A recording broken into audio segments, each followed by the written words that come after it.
Vučiću povećana plata, ali i dalje manja od direktora pošte. Administrativni odbor Skupštine Srbije na današnjoj sednici dao je pozitivno mišljenje Jeleni Begović, ministarki nauke i tehnološkog razvoja, za obavljanje još jednog posla naučnog savjetnika u Institutu za molekularnu genetiku i genetičko inženjerstvo. Na sednici je doneta i odluka da se poveća osnovica za obračun i isplatu plata za predsjednika Republike, narodne poslanike i imenovana lica u službi predsjednika i službi Skupštine u skladu sa Zakonom o budžetu za 2023. godinu.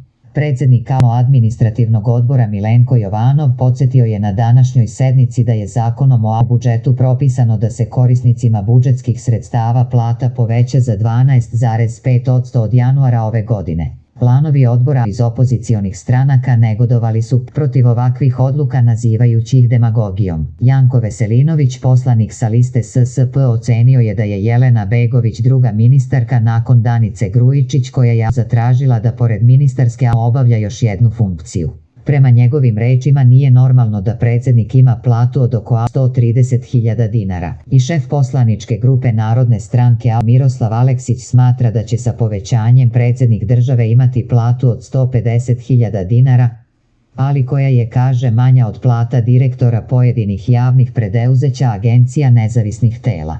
Nikome ne može ubediti da to nije demagogija. Recimo, direktor pošte ima oko 500.000 dinara platu, Zaštitnik građana oko 400.000 dinara, direktor Republičkog zavoda za statistiku 440.000, Jorgovanka Tabaković oko 600.000, rekao je Aleksić i dodao da samo jedno odelo predsjednika košta više od 1.000 evra.